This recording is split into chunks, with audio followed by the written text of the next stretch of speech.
Hi, this is Asean Now and you're watching the Weekly Wrap. In Malaysia, an 11-year-old cancer patient and a huge Lego fan got his wish after receiving numerous Lego sets from kind-hearted strangers. Muhammad Danish Marif, who's fighting a form of bone cancer called osteosarcoma, wants to visit Legoland but is too weak to make the trip. So Legoland and Lego Malaysia visited him with 3 mascots and gifts from the theme park. It is so heartwarming to see that big smile on his face. In Singapore, controversial teenage blogger and avowed atheist Amos Yee has been sentenced to 6 weeks jail and fined 2,000 Sing dollars for wounding religious feelings. The 17-year-old pleaded guilty to 6 charges of deliberately posting comments on the internet critical of Christianity and Islam. This comes 15 months after he was jailed for a similar offense. This time around, Yee said that the sentence was very fair and that he felt remorseful.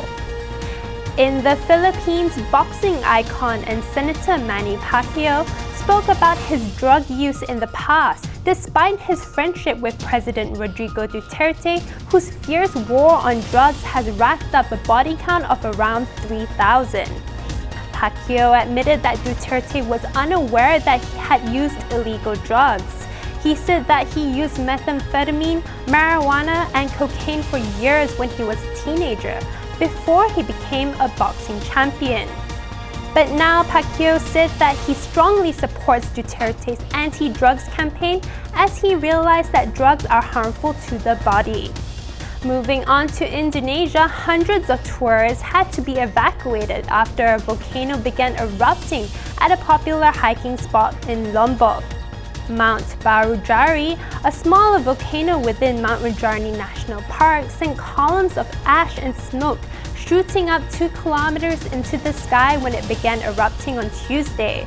The fate of several daredevil tourists who declined to leave remains unknown. Move over Pikachu because Piko-Taro is in town.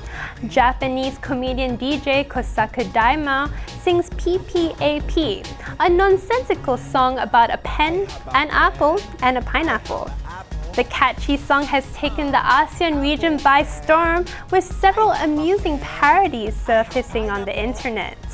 We now head over to Bangkok with our Thailand partner Nation TV for the latest roundup from the Northern ASEAN region. Thank you, Kuala Lumpur. Here are the latest updates from mainland Southeast Asia. Thailand and China agreed on the colossal cost for rail project's first phase. China and Thailand agreed that the first phase of a planned high-speed railway project will cost approximately $5.15 billion, with both countries calling for closer ties following rocky negotiations. The 873-kilometer rail line will link Thailand's border with Laos to the ports and industrial zones in Thailand's east. Beijing has ambitious railway plans to connect the southwestern Chinese city of Kunming to Thailand through Laos, and Thailand wants to modernize its aging rail network. Earlier this year, China put the project cost at $15.6 billion, which Thailand said was too high. Laos to sell electricity to Malaysia via Thailand's power grid. In a landmark energy-related agreement, Thailand and Malaysia concluded a deal which will see Malaysia buy 100 megawatts of electricity from Laos via Thailand's power grid. Ministers and officials from the 3 countries hailed the landmark agreement as the first multilateral power trade to be implemented under the ASEAN Power Grid Initiative. The initiative is aimed at enhancing energy security in ASEAN through the establishment of a network of interconnections between the 3 member states. A small amount of power is already exchanged in the Lao-Myanmar border area. Another railway story, as the railway linking Thailand and Cambodia to be finished in 2017. Cambodian officials expect the construction of the railway connecting to Thailand to be finished next year. The Transport Minister Sun Chantol from Phnom Penh said services for cargo and commuters will be available in 2017. Only a 6-kilometer section of the railway track remains unfinished on the Cambodian side. Myanmar hotel occupancy drops despite high tourist arrival figures.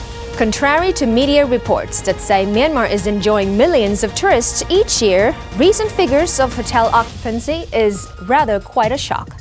Latest reports unveiled that Yangon has an almost 50% hotel occupancy rate. This may be a shock compared to the official figures of 4.5 million tourists in 2015. A local media report by the Global New Light of Myanmar also said that the construction of new hotels was halted due to the curbing demand. Vietnam is the first country in ASEAN to offer Japanese language lessons to elementary school students. Schools in Vietnam are offering Japanese lessons in elementary school level starting this month. Schools in Hanoi, the capital city, and Ho Chi Minh City are beginning to offer Japanese language classes to young students. However, these classes have already been offered in junior high and high school. The Japanese embassy in Vietnam said Vietnam is the first Southeast Asian country to offer Japanese language as a subject to elementary schoolers. And that's it for the updates. This has been me, Patsurang Desha Putharangsi. Back to you, KL. Thank you, Bangkok, and thanks for watching. I'm Victoria Brown. Have a pleasant weekend.